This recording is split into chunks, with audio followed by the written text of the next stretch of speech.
keskihajonta esimerkkejä. Eli tässä minä olen jo tehnyt taulukon. Erilaisia numeroita. Me katselemme näitä taulukoita aina täältä. A on niin kuin yksi satsi, B on toinen satsi, C on kolmas ja niin edelleen. Eli nyt halutaan selvittää keskihajonta tälle rykelmälle A. Kuten huomaamme, siellä on pelkkiä ykkösiä, eli voisi olettaa keskihajonnan olevan joko 0, 1 tai 1. Katsotaan nyt kumpi sieltä tulee sitten, kun tietokoneessa laskee meille.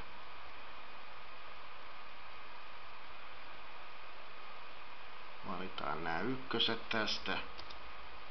Ja tulos on 0. Eli jos on pelkkiä ykkösiä, niin hajonta on 0.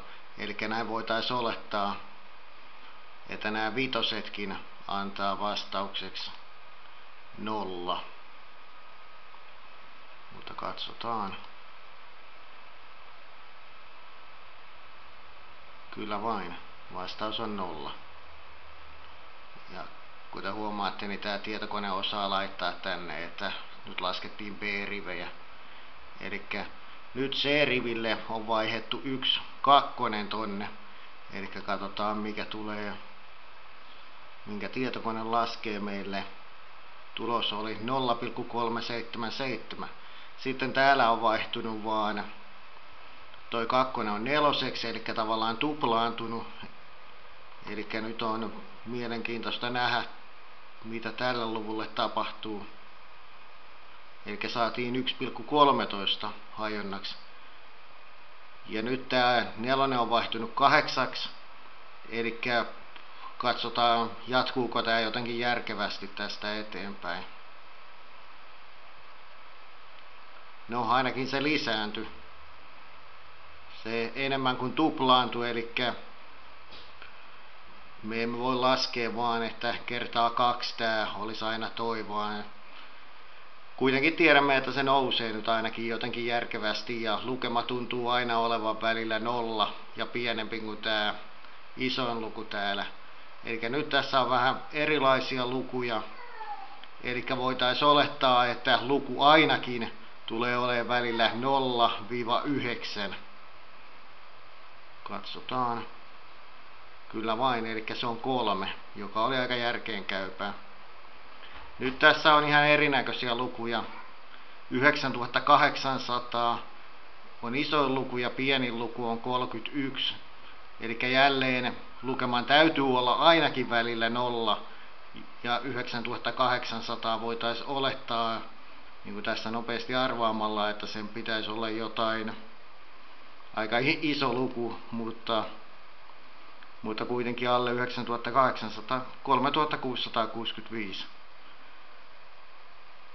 Ihan samalla lailla kuin matematiikassa, jos alat laskea 450 kertaa 500, niin kuitenkin kaikilla meillä on suunnilleen idea, paljonko siitä tulee. Eli jos laskin tai tämä ohjelma antaisi tulokseksi 25, me tiedettäisiin, että jotain on tapahtunut väärin siinä.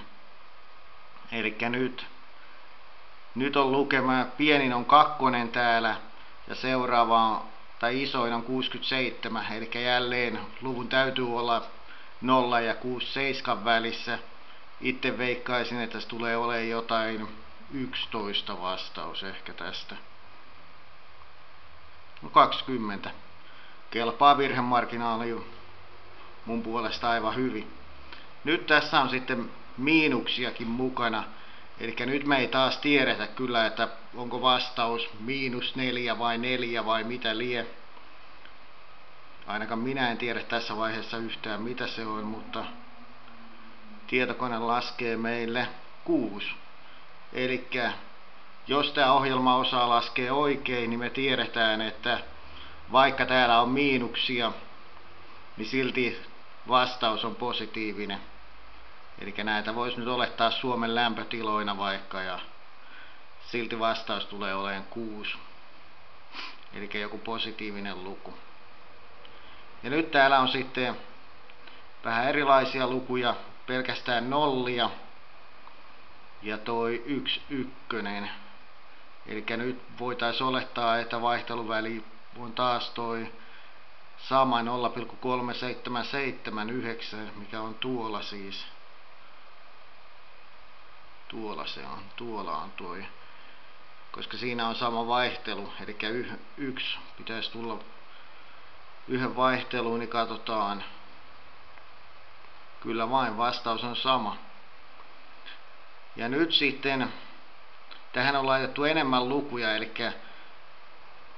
eli täältä saatiin 0,377, mutta sitten tähän on lisätty enemmän nollia, eli mä nyt itse arvioitin, että lukema on pienempi sitten kuin tämä 0,377. Meidän tarvitsee tehdä tää uudestaan.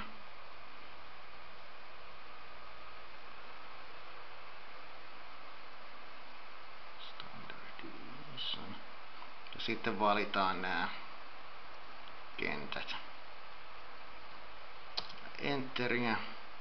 Kone laski meille 0,333. Ja tässä sama homma. Jälleen mä oon laittanut pari nollaa lisää, eli voisi olettaa, että tää nyt putoo jonnekin 0,28.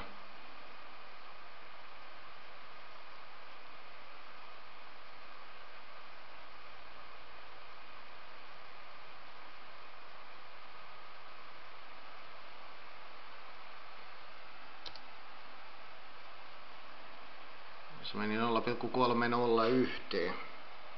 Eli ei ihan 0,28, mutta kuitenkin mä osasin jo arvata aika hyvin. Eli ihan samalla lailla te tästä nyt näette, että jotain logiikkaa tässä voi käyttää. Esimerkiksi tässä isoimmalla te jo tiesitte, että lukema on jotain 0 ja 9800 välillä. Se on paljon parempi tieto kuin, että onko vastaus vaikka 0,025% tai miljoona.